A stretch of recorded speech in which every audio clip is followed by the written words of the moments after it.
a wonderful place existed.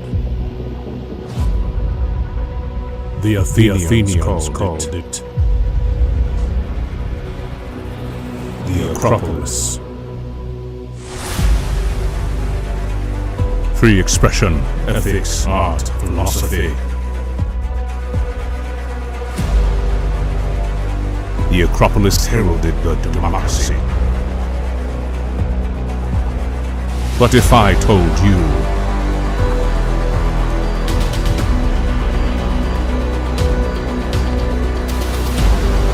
the Acropolis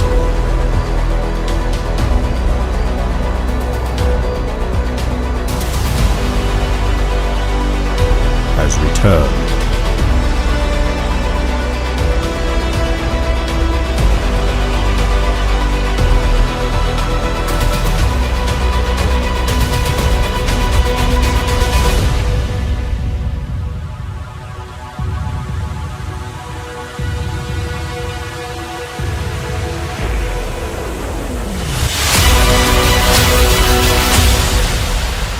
Acropolis News.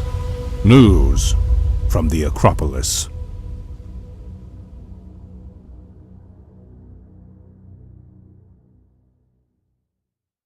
The January 6th Commission is live. It's up and running, as it were. And as of the time I'm recording this, only day 1 has been completed, but there is a day 2. And in their big debut in day 1, they released a bunch of highly edited and spliced together footage. They have a guy from CBS. It's apparently the same guy from CBS that didn't allow CBS to publish a story related to Jeffrey Epstein, and there's a lot of stuff going on with some Project Veritas leaks that I'll be covering in the next Trevor report regarding CBS.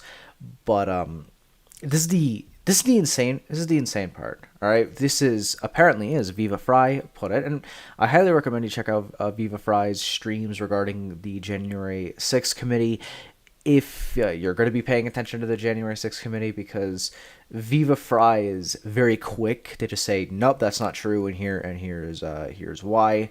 He's very quick to point out the certain legalities of things and stuff. You know, that's a super in-depth take on this, I know, but it's a very good stream. I endorsed it. I watched it up until the point where the January 6th committee kind of stopped, but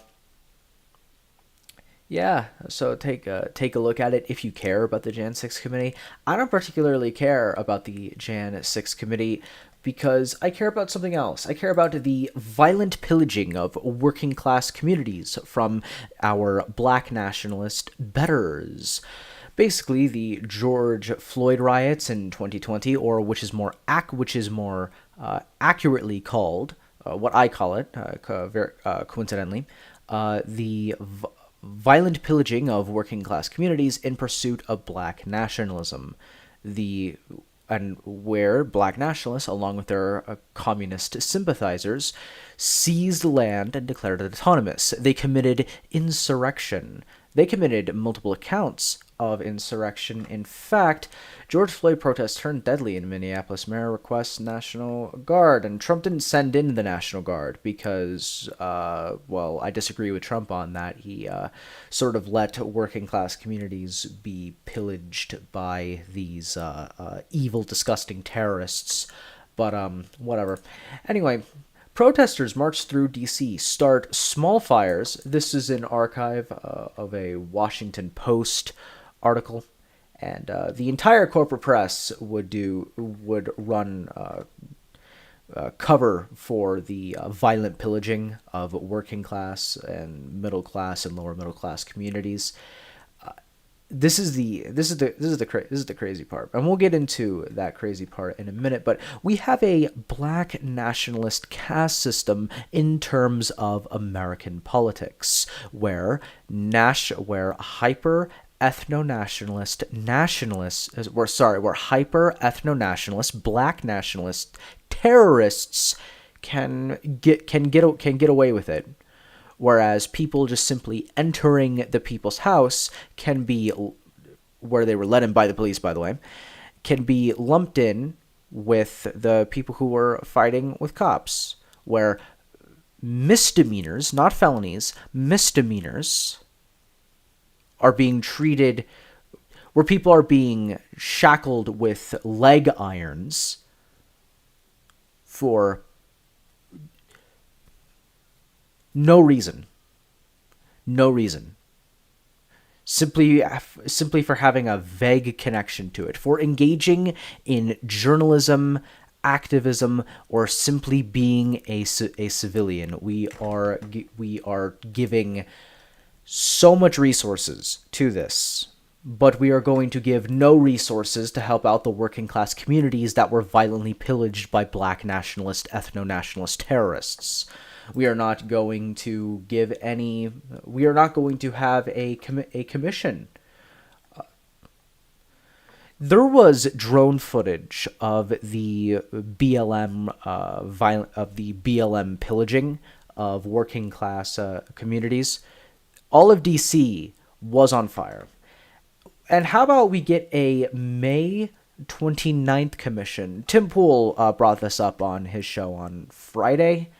I believe maybe he brought it up on Thursday. But basically, along with the sedition zones in the United States, the autonomous zones, they tried to kill the president. White House locked down as police scuffle with protesters demanding Trump's resignation. Basically, these black nationalist terrorists pillaged D.C. so bad that Trump, who was the president at the time, had to be put in the bunker. There were people who brought a noose and a sort of a paper mache Donald Trump, and put the paper mache Donald Trump in the noose, hung Trump in the air so that people could finish the lynching, the simulated lynching of the president, as it were. And they also burned down one of America's most, like, one of New York's, or sorry, one of DC's, like, they burned down a church, but they burned down a church with a lot of historical importance in this country. They burned it down, and they got away with it. There's no 529 commission. No, sir. We're not going to have a 529 commission. That would include treating black nationalist terrorism and giving it the same and treating it the same way, with the same concern as we treat normal Americans.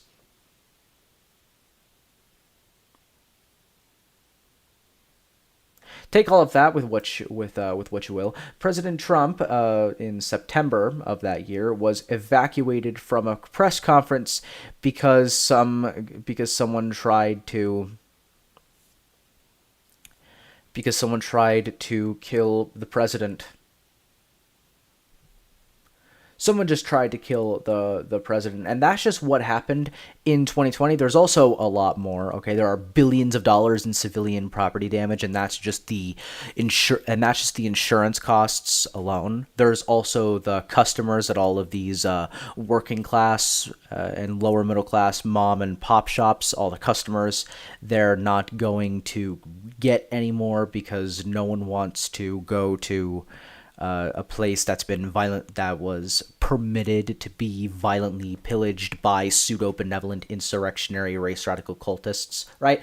But this sort of pseudo-benevolent insurrectionary race radical cult is also, it is predominant amongst our betters. The corporate media has a racism problem. I went over how the corporate press, as in CNN and MSNBC, Huffington Post, New York Times, The Guardian, Time Magazine, etc., etc., etc.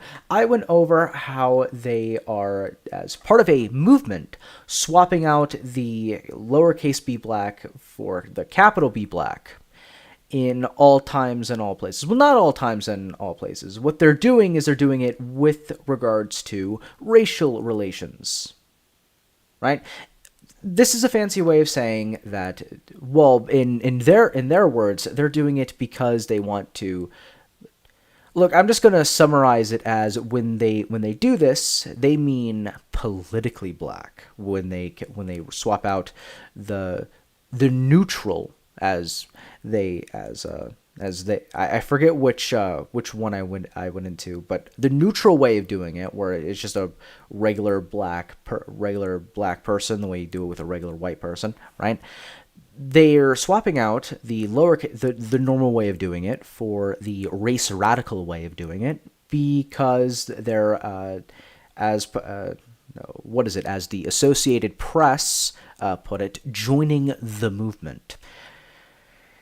Now in this movement, they acknowledge that they will not capitalize the W in white because they don't want a resurgence of white nationalism, which tells you all you need to know, right? And this sort of ethno-nationalist, black nationalist propaganda that's in the corporate press. The LA Times had this article about how I've read this before. All previous Trevor reports linked down below in the description. But the LA Times had an article that basically said that Larry Elder is the black face of white supremacy. And in the article it goes, I don't believe this, but this is what this wild LA Times article, to put it mildly, this wild LA Times article put it. Larry Elder may be black folk, but he's not necessarily skin folk. Now, I'm going to get into the term folk in a second because, to again put it mildly, it is ethno-nationalist imperialism on on American English. But anyway, the Waukesha massacre, the guy who violently pillaged a working class community with his car. But that, by the way, CNN use some kind of filter to alter his skin tone to make his skin look lighter than it actually is. But basically, the Waukesha terrorist guy, he is a pseudo-benevolent race radical who violently pillaged working class communities. He injured dozens of people. Okay, there's this one video clip where he nearly turns a toddler into paste with his SUV with just complete reckless abandon.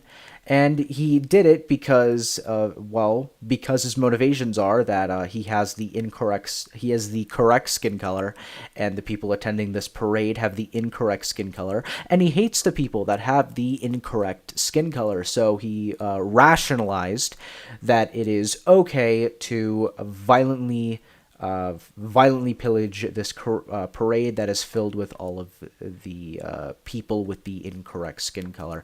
And then there's also just the BLM organization and movement in general. Okay, understand that when people say Black Lives Matter isn't the opposite of All Lives Matter, it literally is. It literally is. Okay, Black Lives Matter, the organization and the movement, is a black nationalist dog whistle, okay? Because at the end of the day, it is impossible to separate the movement from the people who are advocating for it. They're part of the movement. The organization and the movement are the same thing. Okay, the movement was started by a couple people. Those couple, okay, the movement got more popular. Okay, I don't care about your various sects, not sex, right? I don't care about your various sects, right? You could be a cell-based terrorist organization filled with pseudo-benevolent race radicals. Okay, it doesn't particularly matter to me at all. All right, but it matters to you, pseudo-benevolent insurrectionary race radical cultist terrorists, because you're just evil, and that's why your leaders in your cult, in your corrupt cult, why they buy large mansions, because at the end of the day, that's what every successful cult leader does at the end of the day. They just buy a bunch of... They give themselves a real estate empire. Okay? One of the women that founded BLM has a literal Victorian mansion. A literal Victorian mansion, okay, which definitely was not paid for by donation money. And as this woman put it, I forget her name because I'm just really bad with names, and faces, and putting names and faces together. But she literally was like, well, I'm helping black people by helping out me and my family by buying this real estate empire, as it were. I covered this before on a live stream, not on a pre-recorded thing, on an actual live stream, and on Odysee, and the replay wouldn't play. I just completely lost the replay on Odysee. I don't know why that happened. It was when the Odysee live streaming was like in like the beginning phase of its beta phase. So, you know, kind of my fault, that one. Odysee is a fantastic platform. But I just thought, and real quick, let me just check to make sure that I'm recording desktop audio really quick, because I gotta... Alright. So, there's this video. And in this video, we see a re-education camp. Okay. Vox put out this re-education camp. Now, what they call it is the anti-racist camp. Republicans can't ban. Now, anti-racism is a black nationalist dog whistle that is being perpetuated by the pseudo-benevolent race radical, right? By our betters in society who advocate exclusively for people with the correct skin color. Let me just get into the origins real quick. Not of anti-racism. I've already explained that. All previous Trevor reports linked down below in the description. And I actually have, as part of my response to critical race theory, as part of the premium section of Acropolis News Network, I'm going to go in-depth, in detail, in creating a counter-narrative for integrationists in order to see this race radicalism for what it is. But anyway, part one is free. It's out there, and also I highly recommend you check it out. It's the first part is my first experiences with critical race theory. But anyway, let's jump on into this nonsense.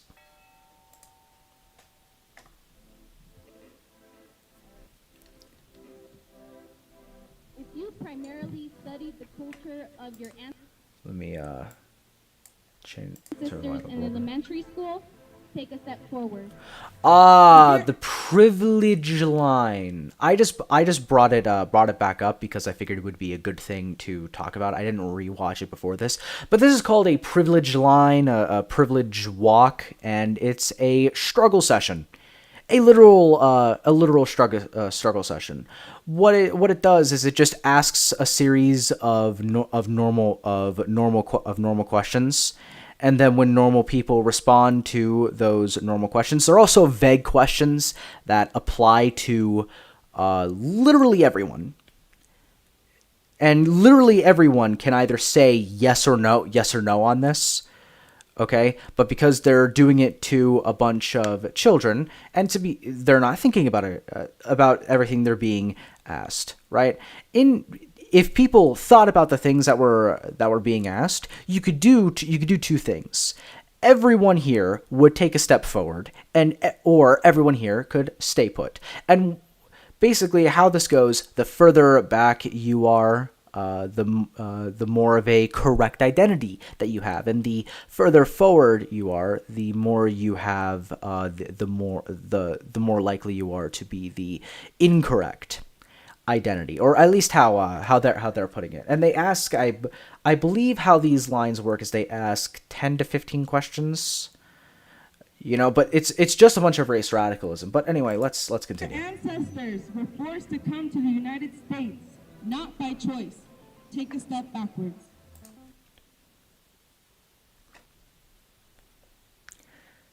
That applies to every American.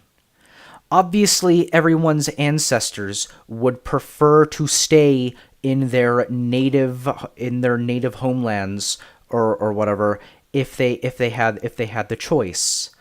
Okay, the Protestants that moved to the United States during the Protestant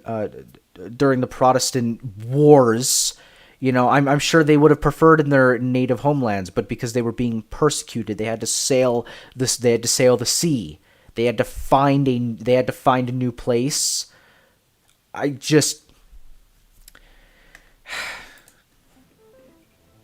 So this is what they call a privilege line. They ask a series of questions about how you may be privileged in life.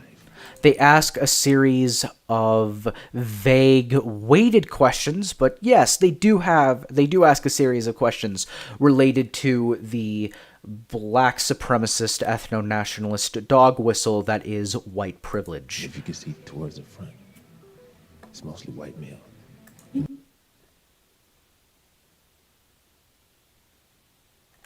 The back, it's mostly black women. If you do not have to think about race and racism every day, take a step forward. That doesn't make any sense. Everyone here is an American, and people talk about America all the time. These are a bunch of Gen Z kids. Gen Z has been inundated with so much black supremacist, ethno-nationalist propaganda. It's insane. This was taken in 2021. It was probably recorded earlier in 2021 and not August. It was probably spliced together. The Vice News has a whole team, which means this was recorded probably a month ago. Maybe you could stretch it a week. Okay, but the fact that that people are walking forward. Okay, a bunch of Americans and a bunch of Gen Z Americans, right, don't have to think about racism every day. Well, the problem is it would actually be a good thing if people didn't have to think about racism every day, because it would be a step towards racism not being prevalent in the United States, which would be a good thing. But the problem is that's not very good for our racist, ethno-nationalist, black supremacist betters. That's not good for the people who advocate exclusively for people who have the correct skin color, who have things like that. But this is just a lie. Everyone that's walking forward right now is walking forward because they're being pressured to. Because it's a struggle session. It is a struggle session based on race, okay? Because critical race theory does the exact same thing the Nazis do, where they take proletariat and bourgeoisie, okay, and they swap it for racial things, okay? For the Nazis, the National Socialists of the National Socialist German Workers' Party, they turned proletariat into Aryan and bourgeoisie into Jew. Okay, and it's no secret that phrases like white privilege and Jewish power overlap so much. It's the same failed abortion. Okay, all of this race radicalism and all of this socialist nonsense is a product of the Enlightenment, an unfortunate byproduct of the Enlightenment, because the enlightened thinkers don't understand, or they understood, but they simply did not care about the parochial. Okay, they only care about reason.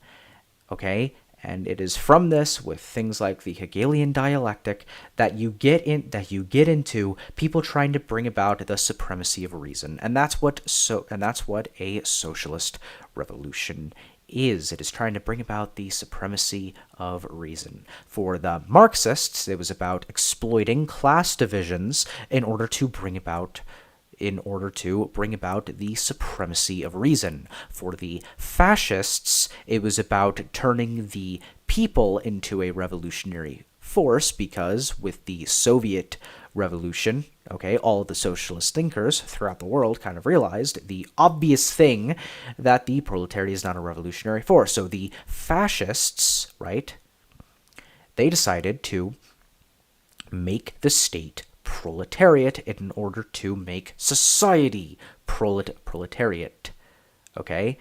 And the Germans, with their National Socialism, did something similar, but they decided to make a racial category, okay? They decided to make a race proletariat, okay? To put a revolutionary consciousness along racial lines, okay? And that is exactly what this is. This is Kimberly Crenshaw's Mapping the Margins, what you are seeing before you. This is, as she puts it, a Gramscian war of position. Now, what is a Gramscian war of position? Well, fundamentally, a Gramscian war of position is coined by Antonio Gramsci, go figure.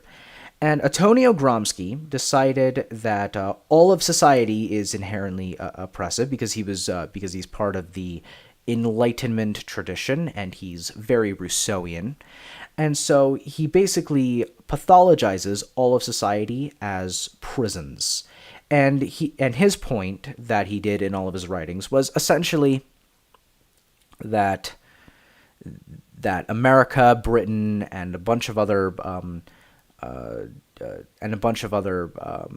Western countries, but that I'm going to use that term, even though that doesn't really encompass it, because there are some Western countries that did go socialist in a lot of ways, but I'll just use that vague concept for simplicity's sake.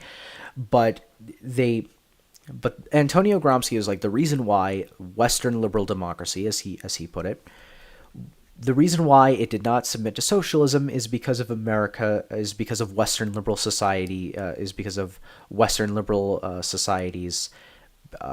It's because of their civil society. So what you need to do is you need to subvert that civil society. And if you subvert that civil society, then you can bring about a revolutionary consciousness in order to bring about a socialist revolution. And it's like they're all doing the same thing.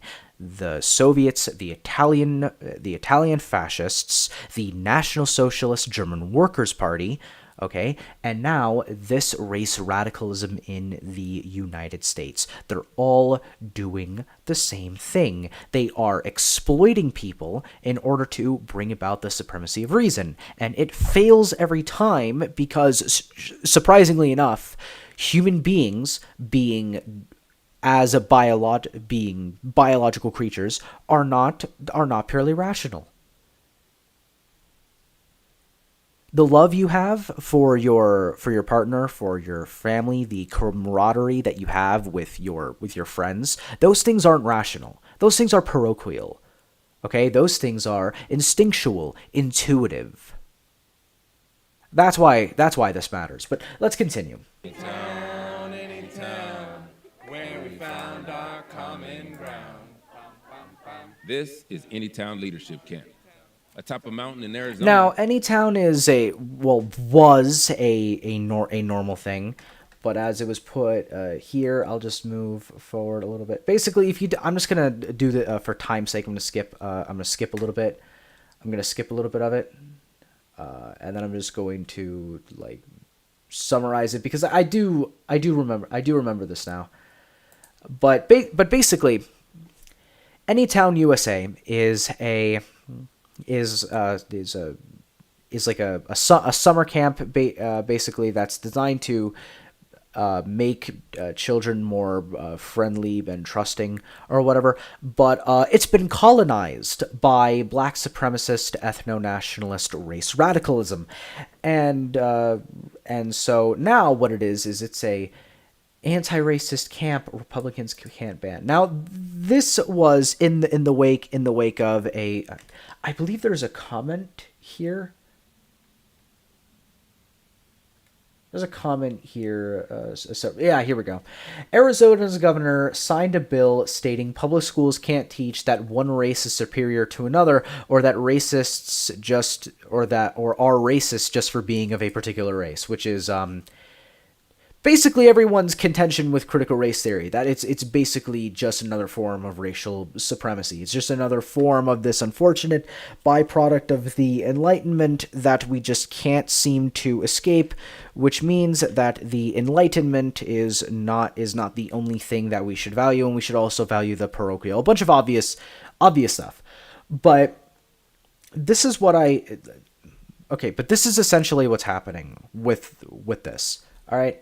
It used to be they would teach colorblindness, but after being colonized by black supremacist ethno-nationalism, it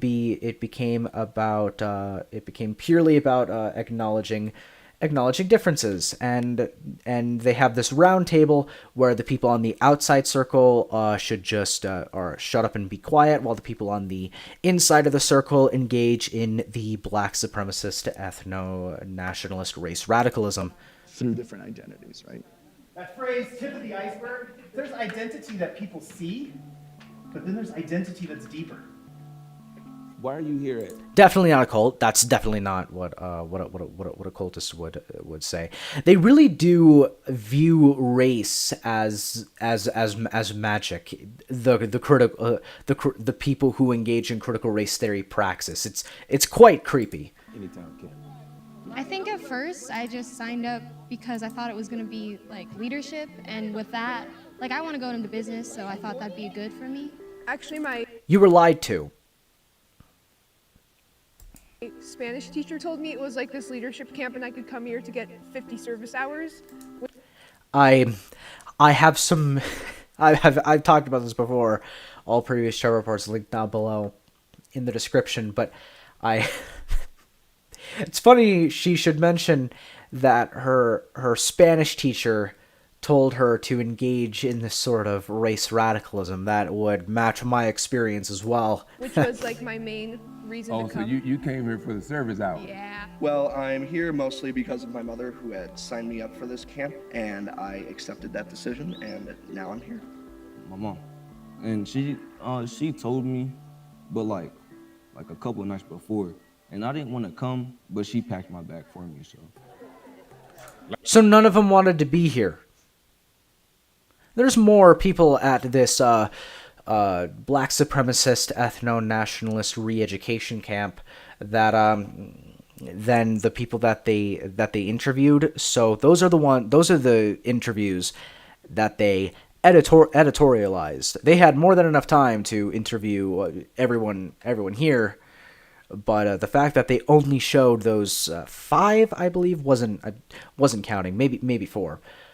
Is because those were the best responses out of all of them. And Vice News editorializes a lot, and they edit and take things out of context, and are incapable of reading statistics properly, and a bunch of other anti-intellectual, see what I did there, things. But it's because those interviews were the best interviews, and the fact that those are the best interviews is indicative of the fact that the other interviews that they didn't get were because, well, they were probably too revealing. Like most camps, you got workshops, games, and activities, but these activities are designed to have campers engage some of America's most sensitive topics. So it's a re-education camp where all of the lessers in American society get told how intrinsically evil they are for being born, and all of the betters in society are told how intrinsically good they are for being born correct. Dialogue instead of debate. When your actions... A dialogue instead of a debate. Now, debate in the original Greek means dialectic, and a dialectic involves involves a recognizing potentially opposing viewpoints and giving them equal credence. But what they mean by a discussion instead of a debate is because they're trying to bring about the supremacy of reason, which means that anyone who disagrees with them only disagrees with them because they're being unreasonable. And also, we're gonna exploit a bunch of kids and experiment on them, because that's what the left does. They experiment and exploit Gen Z in order to bring about their delusional nonsense. That's basically the past 10-15 years. Are hurting or negatively affecting someone else, is that when you should be canceled? Is that what you're saying? What does negatively affecting people mean? What does negatively affecting people mean? Individual of this of individual with the correct skin color. What does that mean? What does that mean?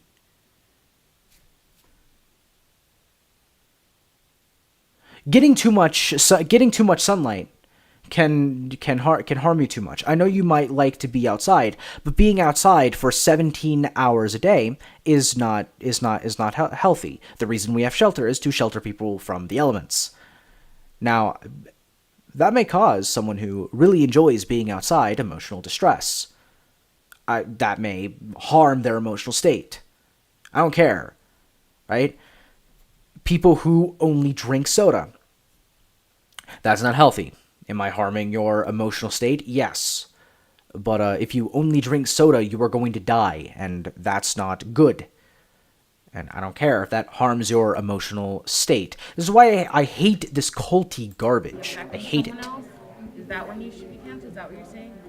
There's some role play. I mean, it's just a compliment. Like, I want your skin color. Like, it's beautiful. Oh my god. This never happens. This would never happen. This never happens. No one is ever in a situation and says that someone and no one just walks up to someone and goes, "I want your skin." That doesn't happen. That's not a thing. No one does this. Whatever, fine. And there's a lot of listening. A large part of this Anytown camp is making space for individuals and groups to be heard. And right now they're getting prepared for... How can a group be heard? How can a racial group be heard? That doesn't make sense. That's not a thing. That doesn't... No, I know why they think that's the case. It's because they think that all racial groups are homogenous. They call a fishbowl, where groups will sit here in the middle, have a conversation, while people on the outside just shut up and listen. Today we're going to be practicing. Just shut up and listen, yeah. Listen. What does it mean to be black? It's a part of us, but it's not all we are. Wow, way to go. Your skin color is part of your personhood, but it's only aesthetic, and it ultimately doesn't matter in any meaningful way in the long run. Bravo. Oh my god, such a big brain take. This person is just the smartest person alive. I'm honestly surprised she doesn't have like the sort of Jimmy Neutron physique, right? It would take it takes an absolute genius to be able to come up with that. Wow, how could you? Wow. I have white skin, but that means jack shit. Oh my god, I'm a genius. I'm a genius. I must have been abducted by aliens when I was still in my mother's womb, and they must have like vaccinated my mom with like smart juice or whatever. Shut up. All we are. We're expected to be strong and able to handle everything. We're expected to be strong and able to handle everything. What you are describing as being a guy, that's not a black thing. That's not a white. That's not a black thing. That's not a white thing. Being a black person, I don't necessarily feel like I always have the right to be more sensitive. What is this racial well, I know why there's racial essentialism. This is a black nationalist re-education camp, but like as a black person, I'm expected to be strong. No, you're expected to be strong because you're a guy. Okay, you're expected to be strong because men and women are different, and men and women are human, which means men and women experience hardship. Okay, and one of the roles for men, okay, is that when, say, in the case of grief, you can actually, okay, in the case of grief, you're supposed to be there for other people, okay? And if you do it enough, if you habituate yourself into helping people with their grief without bringing your own grief into it, okay, even when you're experiencing your grief, okay, it's very therapeutic, okay? Men, okay, are like knights, noble knights, okay? When we do the right thing, intuitively, we are happier, okay? That's just the way it is. You're not expected to be strong because you have the correct skin color.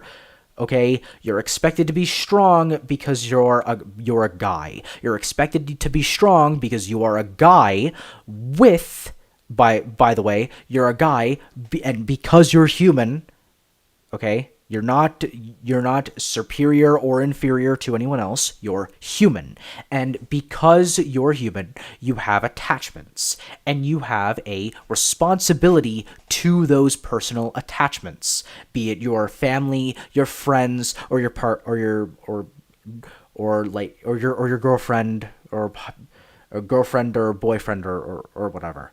Okay, you're expected to be strong because you have people in your life. And when you like every guy gets to the point where you can't be the strong one, then that means it's extra rewarding and it's extra loving when the people who you're usually helping help you. Okay? That's what makes it worthwhile. All right? And that's why you're expected to be strong. Okay? You're expected to be strong because you have personal connections. Because you're a guy with personal connections. Oh, God, it's so ridiculous. It's like an unspoken understanding that we all have. But as someone who grew up hearing constantly that I wasn't black enough, it does make me think, well, what? No, it's the reason you hear the term "you're not black enough" is basically for the same reason the LA Times had this. Let's see. Oh, the Rumble player doesn't.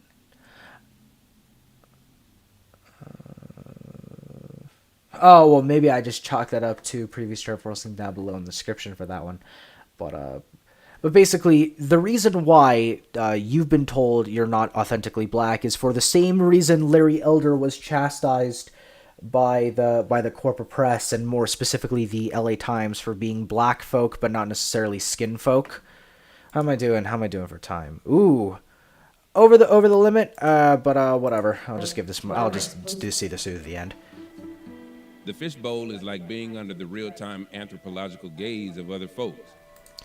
Okay, here's this lady has a shirt that says "White silence is violence." That is a black supremacist ethno-nationalist dog whistle. It's basically when you stop and think about something pertaining to racial relations and you investigate it to see whether or not it's actually true or false.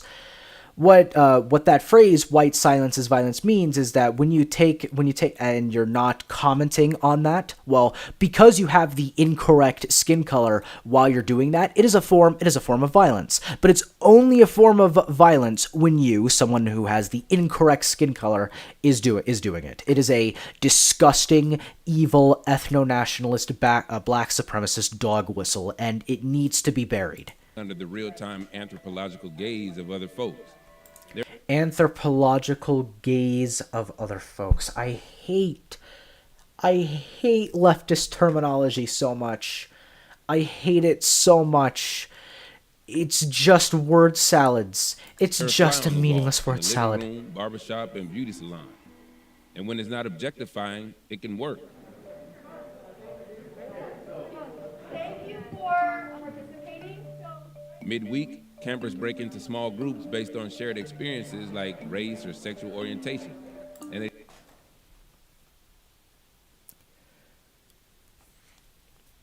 okay, I'm gonna do this with the example of white people. I'm gonna do it with the example of the incorrect skin color, the lessers as it were. This also applies to all races, but let's be fair. They're not. This re-education camp isn't going to acknowledge this. But what do you mean by white? Do you mean English, Irish, French, Scottish, Italian, Greek, Russian, Slavic, German, Austrian? Let's see, Swedish, Finnish, Danish. What does white mean? Okay, there's a lot of ethnicities. Okay, but what you're doing is you're taking thousands of years of human history and conflict and border conflict and religious wars, and you're condensing that into this tiny little thing that becomes so tiny and yet at the same time so abstract. It's completely meaningless. You could do the same thing with black people. What do you mean by black? Do you mean sub-Saharan, sub-Saharan Nigerian? Okay, like there's so many other things. Okay, do you mean Somalian? Like there's so many ethnicities in that. The terms black, the terms white, the term white, the term black, the term Asian. These don't mean anything. It's this desire to have one word to encompass as many things as possible. It's nonsense. They talk about what ties them together. They talk about what ties them together. Not race. Not race at all. Geography is what ties people together. Geography is where meta ethics manifest themselves in the material world. Later and not that evening, you would understand. There's culture night. It's like identity show and tell, where you Identity present show and your tell, culture Christ. to the camp through skits, discussion, and audience interaction. So the things that Oh my God, Latinx. Oh my God. This is the term Latinx is leftist imperialism on leftist imperialism on Spain and Mexico. Okay. The X doesn't make the X sound in Spanish; it makes the H sound. Okay, so that's Latin H. All right, and that is just not something that's very phonetic. It doesn't flow well. in the Spanish language. Okay, in the Spanish language, things end in number and gender. It's a very standard thing, and when you use the letter X to imply something more universal and something more vague, that like what is done in the English language, and then what you are doing is you are imperializing on the Spanish language. Please stop, you pseudo-benevolent race radical cultists. Bind us together in the Lion-X community are our celebrations, dance, and music. Celebration, dance, and music. See, what they're doing is they're taking a particular place and a particular people with a particular history and a particular culture, and they are universalizing it because, well, these children are being experimented on to see if they could be a catalyst to bring about the supremacy of reason.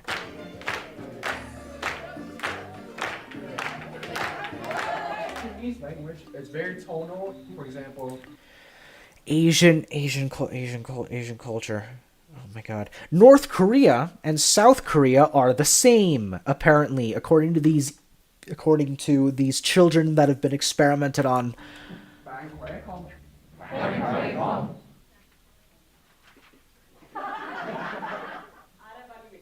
was kind of funny, but it's in the context of race radicalism, so it's not funny anymore. And then there's the biracial community, like every group that are being talked about here. Okay, you could just say Americans. Only American parents would spend $500 to purposefully bring their children to a re-education camp, but whatever. Fine. From Arizona. Okay, so she asks this guy, "Where are you from?" And then he states the geographic location, right? He states where he's from, and then she's like, No. Where does your correct and or incorrect identities originate? What part of China are you from? Well, I'm not Chinese. I'm not. What part of? Hispanic, half Vietnamese. He's Hispanic and Vietnamese, or he's an Arizonan. He's an Arizonan. Not a big fan of Thanksgiving. What you were taught for Thanksgiving is an absolute lie. And what you were taught about Thanksgiving is just the reverse of that. Presumably, it's a view of history that only takes one particular group into account. It's not history, it's propaganda. You've been inundated with propaganda too, but the problem is you think that the propaganda that you've been inundated with is some sort of spiritual awakening or whatever because you are a pseudo-benevolent race radical cultist. It was a massacre. So the first thing we noticed is that none of us really felt immediately connected to each other. Yes, none of you feel connected to each other. If you're going to go from a European perspective, because there are several different ethnicities, all with their different languages, cultures, and marks on history. Okay, it's like saying Nigerians and Somalians are the same thing. Okay, shut up. Please shut up. Okay, but because they're in a pseudo-benevolent race radical re-education camp, what they're basically going on here is essentially that they don't feel too good about their identity. And they don't feel too good about their identity because they have the incorrect identity. And the reason they have the incorrect identity is because they have the incorrect skin color. Never mind the fact that that English common law and the Magna Carta, all right, is the progenitor of the good things about the Enlightenment, not the bad things about the Enlightenment, like this entire evil, disgusting, pseudo-benevolent re-education camp, but all of the good things about the Enlightenment, constitutionalism, individual rights, and things of that nature, right? That's not England is not the same as Germany when it comes to that. England is not the same as Russia when it comes to that. England is not the same as Spain. England is not the same as Italy. England and you could keep going over and over and over and over and over and over again with this. Okay, but because they've been treated like lessers in a re-education facility, because this is an evil, and because this formally neutral institution that's designed to just make children better people has been colonized into an evil institution, we are going to see this evil play out. I mean, we've been seeing this evil play out this entire time, but we're going to see the evil play out even more. Felt immediately connected to each other. Another thing that we could agree on as a group is that white privilege is very dominant.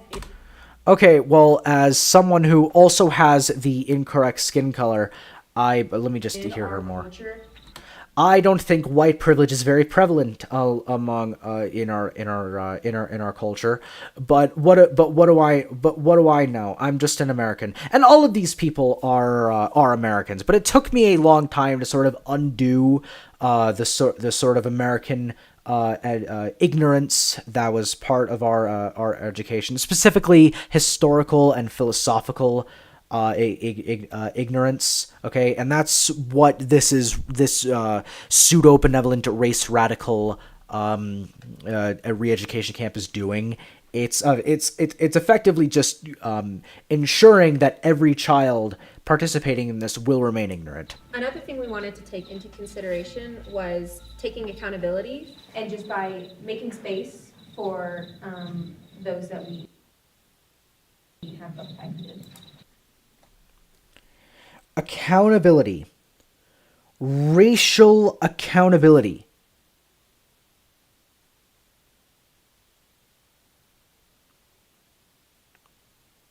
The people who are heralding this are Nazis. Straight up. There's no real meaningful distinguishing factors between them. They may give this a vain veneer of pseudo benevolence, but to be honest, you could probably do the same thing with the Nazis. You could probably say that makes them even more like Nazis. And I don't mean the term Nazis the way that my educated betters use the term Nazi. I mean actual ethno-nationalists. I mean actual ethno-nationalists trying to bring about the supremacy of reason. I mean that full stop. Ridiculous. Yep, clap at them for saying that they're born wrong. Yep, there you go. Throughout the week, the energy would volley between the kumbaya atmosphere of smiles, hugs, and giggles, and uncomfortable conversations that created some tense moments. Content warning. There will be some derogatory language, as well as violence. Tonight, we've watched a bunch of skits about prejudice and how it's like a domino effect, how it starts with preconditioning and eventually leads to genocide. Okay. If we don't proselytize an entire generation to view some races as inherently and categorically correct and other races as inherently and categorically incorrect, then what we are doing is, if we don't allow that to happen, we are facilitating genocide. No, that's not what's happening here. Shut up. Any town staff asked us not to film these skits, but what we saw was kind of heavy. Counselors acted out some racist scenarios, some of which were loosely based on real experience. This is real life for these folks that you know personally now. We are crying because we just experienced this for the first time. No, you are crying because you are yes, you are experiencing a re-education camp for the first time. You are experiencing a struggle session for the first time, and it is harming you emotionally. Yes, we were very concerned about harm before, but I guess we're not concerned about harm so long as we're doing the correct things. And it goes on for a little bit longer, but if memory serves, it's just about how this is how you're supposed to do it because white people are intrinsically evil or whatever. It's not their terms, but it's just the correct way of putting it. All of you brilliant viewers out there, my name is Trevor Brown. I am the editor-in-chief of Acropolis News Network because I can give myself whatever name and title I want because I own it. You could go to theacropolisnews.com or you could go to ThisJustTrevor on whatever Liberty platform is your choice. You know, except for the ones I'm not on because I haven't seen them pretty much.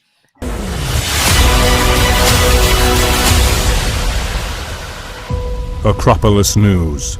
News from the Acropolis.